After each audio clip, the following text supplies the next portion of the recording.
தற்போது கிடைத்துள்ள அண்மைச் செய்தி. தென்கிழக்கு வங்கக்கடல் பகுதியில் குறைந்த காற்றழுத்த தாழ்வு பகுதி உருவாகியுள்ளது. அண்மைச் செய்தியாக பார்த்து வருகிறோம். கூடுதல் விவரங்களோடு இணைகிறார் தலைமை செய்தியாளர் சிவா. சிவா, வணக்கம். விவரங்கள் என்ன?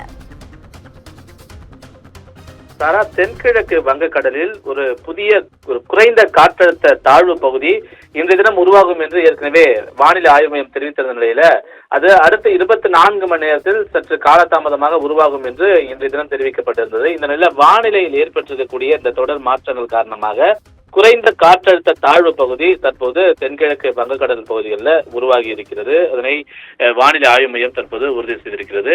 இந்த குறைந்த காற்றழுத்த தாழ்வு பகுதி மேற்கு வடமேற்கு திசையில நகர்ந்து அடுத்தடுத்த 2 நாட்கள்ல தெற்கு வங்கக்கடல் பகுதிகளில் குறைந்த காற்றழுத்த தாழ்வு மண்டலமாக வலுப்பெறக்கூடும் என்று வானிலை ஆய்வு மையம் தெரிவித்திருக்கிறது.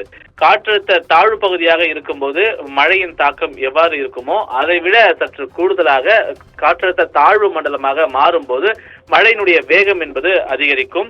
கனமழையாக இருக்கக்கூடிய அந்த மழை மிக கனமழையாக மாறக்கூடிய ஒரு சூழல் என்பது ஏற்படும். இந்த காற்றழுத்த தாழ்வு மண்டலத்திற்கு பிறகு புயலாக வலுப்பெறக்கூடிய ஒரு வாய்ப்பும் இருப்பதாக வானிலை ஆய்வு மையம் ஏற்கனவே தெரிவித்திருந்தது. இந்த நிலையில இந்த குறைந்த காற்றழுத்த தாழ்வு பகுதி இன்றைய தினம் உருவாகி இருக்கிறது என்றும் அது அடுத்த 2 நாட்கள்ல காற்றழுத்த தாழ்வு மண்டலமாக வலுப்பெறக்கூடும் என்று வானிலை ஆய்வு மையம் தெரிவித்திருக்கக்கூடிய நிலையில இதனுடைய தாக்கம் என்பது தமிழ்நாட்டில் நாளை மிதமாக இருக்கும். நாளை மறுநாள் 25ஆம் தேதி தமிழ்நாட்டில் கனமழைக்கு வாய்ப்புகள் இருக்கிறது என்பதனை வானிலை ஆய்வு மையம் தெரிவித்திருக்கிறது.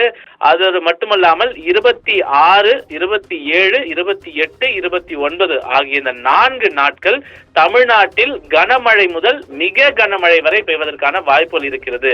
அதாவது அந்த 4 நாட்கள்ல தமிழ்நாட்டிற்கு ஆரஞ்சு அலர்ட் எச்சரிக்கை என்பது இந்திய வானிலை ஆய்வு மையம் மூலமாக தற்போது வழங்கப்பட்டிருக்கிறது. இந்த ஆரஞ்சு அலர்ட் எச்சரிக்கை இப்படியே இருக்குமா அல்லது வானிலை ஏற்படக்கூடிய அந்த வானிலையில் ஏற்படக்கூடிய மாற்றங்கள் காரணமாக அது ரெட் அலர்ட்டாகவும் மாறுவதற்கு வாய்ப்புகள் இருக்கிறது அல்லது குறைந்த ஒரு கனமழைக்கான ஒரு எச்சரிக்கையாக ஆரஞ்சு அலர்ட்டாக மாறுவதற்கு கூட வாய்ப்புகள் இருக்கிறது. தற்போதைய நிலவரம் என்பது 26 தொடங்கி 29 வரை ஆரஞ்சு அலர்ட் எச்சரிக்கை, அதாவது கனமழை முதல் மிக கனமழைக்கான ஒரு எச்சரிக்கையை தான் இந்திய வானிலை ஆய்வு மையம் தற்போது வழங்கியிருக்கிறது. இந்த குறைந்த காற்றழுத்த தாழ்வு பகுதி மேலும் வலுப்பெற்று இந்த மழையினுடைய தாக்கத்தை தமிழ்நாட்டில் ஏற்படுத்தும் என்பதை இந்திய வானிலை ஆய்வு மையம் கொடுத்திருக்கக்கூடிய தற்போதைய அப்டேட்.